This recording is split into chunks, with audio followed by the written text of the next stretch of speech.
Bonjour à tous, bienvenue dans cette nouvelle vidéo dans laquelle on va parler des selfs et de leur utilisation dans le programme MMANA qu'on a déjà utilisé précédemment. Je vous mettrai les liens dans la description ou bien un lien directement dans la vidéo. Voilà, donc ce qu'on va faire aujourd'hui, c'est qu'on va créer un simple dipôle horizontal pour 20 mètres et on va le raccourcir artificiellement à l'aide de self. Bien. Donc la première chose à faire, c'est de créer un dipôle horizontal. Donc on va venir ici et ajouter un élément horizontal qui va faire 10 mètres 59.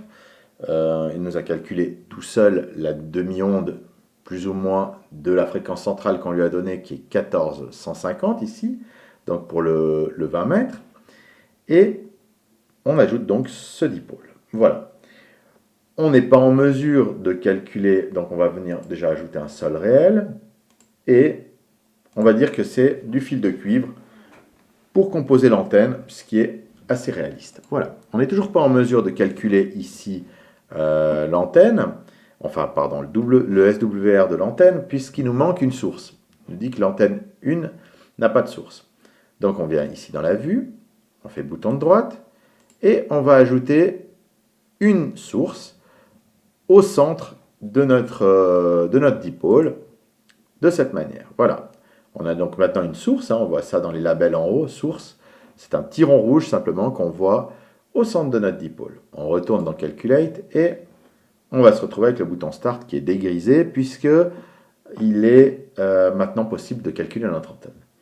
Donc on lance le calcul et on a un SWR de 1,86 qui fait que l'antenne est utilisable. Alors elle n'est pas extrêmement bien réglée, mais c'est acceptable. Ce qu'il faudrait faire maintenant, c'est arriver à la raccourcir, puis compenser tout ça en utilisant des selfs.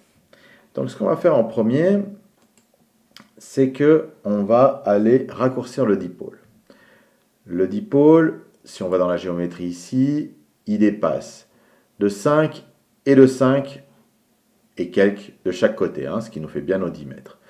On va le raccourcir artificiellement à combien on va dire on va le mettre 4 et 4, comme ça il fera plus que 8 mètres. Donc 4 et 4 ici. On retourne ici, on a donc pas grand chose qui change en termes de view puisqu'il reste symétrique, alimenté au milieu et par contre il est raccourci. C'est-à-dire que si on va regarder sa longueur ici, il fait plus que 8 mètres notre dipôle. Donc sans surprise, quand on va relancer le calcul, on va se retrouver avec un SWR catastrophique puisque plus rien ne marche, l'antenne est complètement désaccordée, elle est complètement sur une autre fréquence bien plus haute, puisqu'elle est bien plus courte. Voilà. L'idée, c'est qu'on va essayer de conserver cette longueur-là et lui ajouter des selfs pour compenser. Donc, dans le Wire Edit ici, on va commencer par splitter, donc couper en 3 notre dipôle. Alors, on est d'accord que les éléments resteront raccordés les uns aux autres, il n'y a pas de changement à ce niveau-là, mais on le coupe en 3. Voilà. Donc, on lui dit OK, on refait le calcul, et le SWR est beaucoup plus haut. Bien. Parce que, si on va voir notre vue, qu'est-ce qui s'est passé? La source a changé de position. Elle est maintenant sur une des parties extérieures ici du dipôle. Donc on va la supprimer et on va à nouveau l'ajouter au centre de notre dipôle, donc au centre de l'élément central. On revient ici, on relance et on retrouve plus ou moins notre SWR catastrophique, mais catastrophique quand il était alimenté au centre. Pas aussi catastrophique que quand il est alimenté à une extrémité ou quasiment à une extrémité, puisque là, évidemment, on va avoir un désaccordage évident. Voilà. Donc, maintenant, on va aller ajouter nos selfs. Donc, ça se passe dans Géométrie. On voit qu'on va y retrouver la longueur de nos 3 éléments ici, puisque maintenant on a 3 éléments. La position de notre source et les loads. Les loads, ici, sont les self, mais pas uniquement. Enfin, les éléments, les différents éléments qu'on peut ajouter. Aujourd'hui, on va se concentrer sur les self. On voit que la description de l'emplacement de notre alimentation est décrite sous la forme W2C. Qu'est-ce que ça veut dire? Ça veut dire wire 2 center. Et c'est bien juste. On a déplacé maintenant notre source au centre du deuxième câble, si on veut. C'est exactement de la même manière qu'on va ajouter nos self. On va lui dire wire 1 center. Voilà. Et wire 3 center. On est d'accord que ça a dû placer nos self sur les deux éléments extérieurs de notre dipôle, puisque maintenant on l'a coupé en 3. Donc si on fait le tour de ce qu'on a ici sous les yeux, on a nos 3 éléments, une alimentation sur l'élément central au centre, une self sur chacun des éléments extérieurs, au centre également.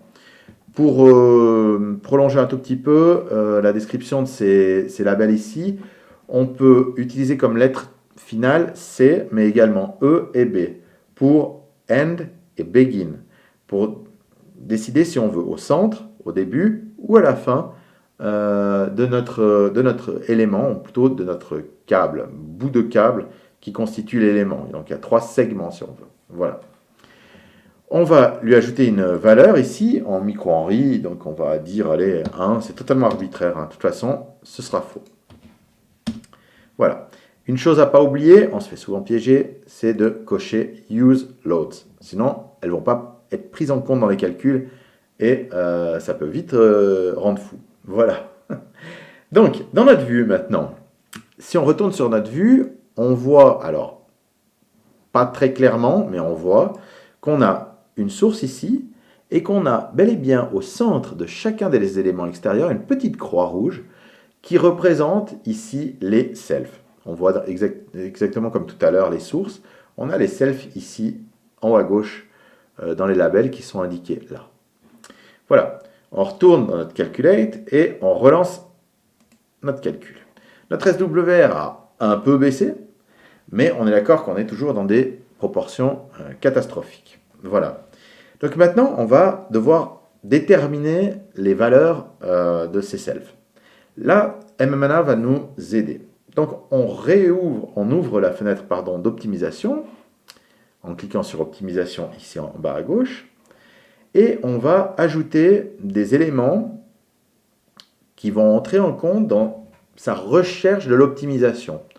On ne va pas aujourd'hui creuser bien loin le sujet de l'optimisation dans MMANA, sachez simplement que c'est quelque chose de très vaste, de très configurable et qui est très puissant également. Donc on fera peut-être un chapitre, je n'ai pas fait le tour complètement tellement il y a d'options, mais on fera le tour un jour de l'optimisation dans MMANA, parce que c'est vraiment quelque chose de très cool. Voilà, donc on va ajouter un élément, c'est notre première self.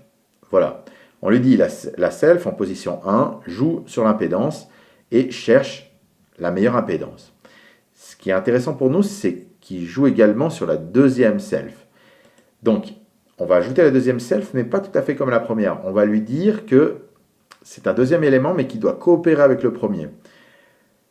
L'idée, c'est d'avoir les mêmes valeurs calculées pour les deux selfs. Donc, on va l'ajouter, et on voit qu'il nous a ajouté la deuxième self, et qu'il a associé les deux. C'est-à-dire que la valeur qu'il va trouver ici, il va la propager également là. On voit que d'ailleurs, il n'y a pas de min-max et de step, donc le pas qu'il va franchir pour chacune des valeurs. Il va simplement lancer ça. La valeur actuellement est de 1. Voilà, on lui lance l'optimisation et on va voir ce que ça va donner. On va lui dire qu'on recherche un SWR assez correct. Voilà, et start. Voilà, donc il a fait tout plein de tests. On voit qu'il a été vraiment, bon ça a été vite, hein, mais il a cherché toutes les valeurs, toutes sortes de valeurs possibles et il nous a descendu le SWR à 1.2. 1.2 qui est très acceptable, c'est mieux que notre valeur d'origine. Hein, pour dire, on avait 1.86 au départ, donc on a un SWR qui est meilleur encore. Si on retourne dans géométrie, on voit qu'il a déterminé que les valeurs correctes à utiliser pour les deux selfs étaient de 6,23 microhenries. Donc ça, c'est les selfs qu'il faudra donc réaliser pour venir les mettre dans notre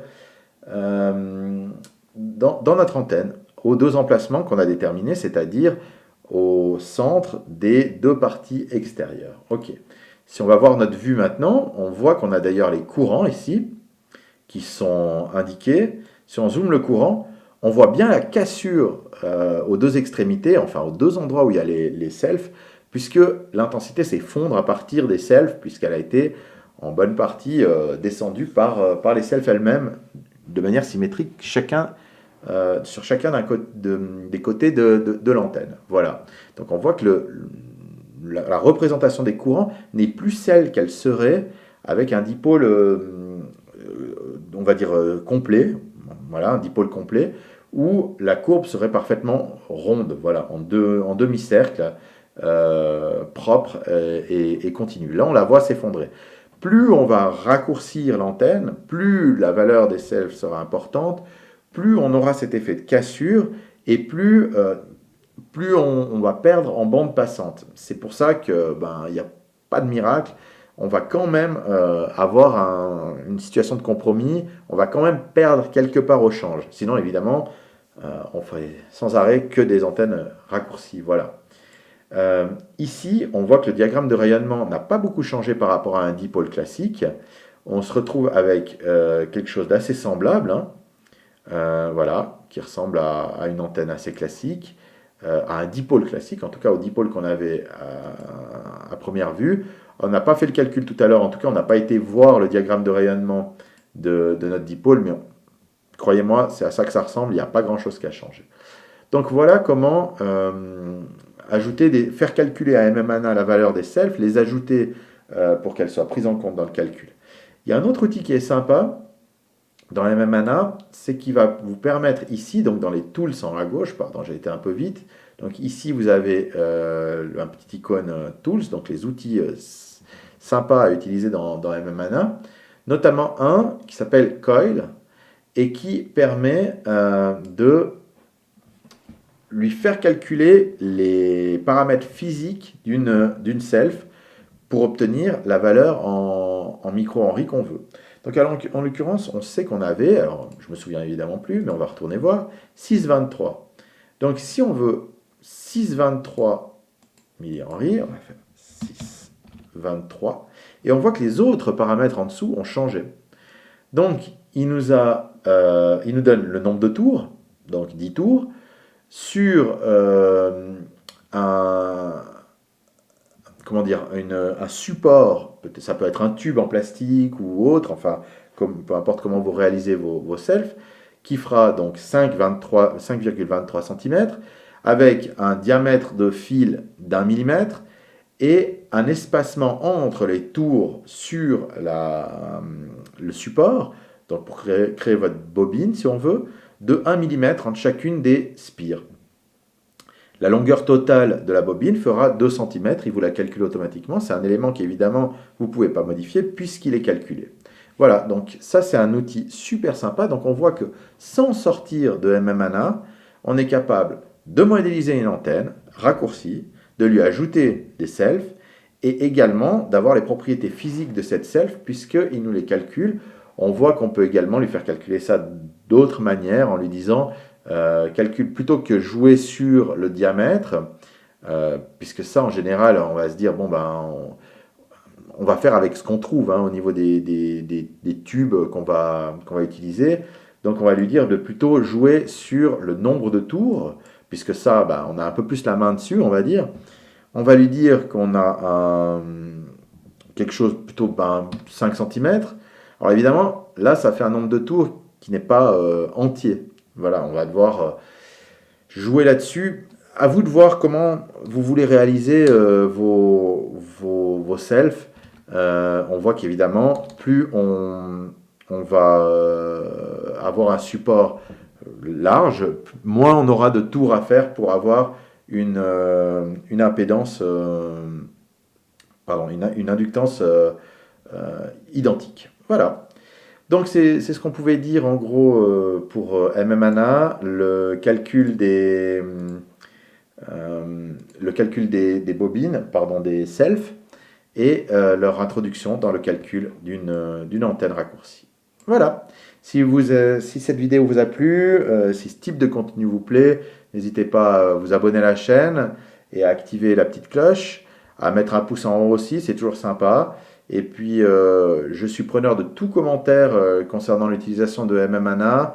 J'ai de loin pas fait le tour. Pour l'instant, je vous montre ce que j'en ai compris. Voilà. 73 à tous, bye bye et à bientôt.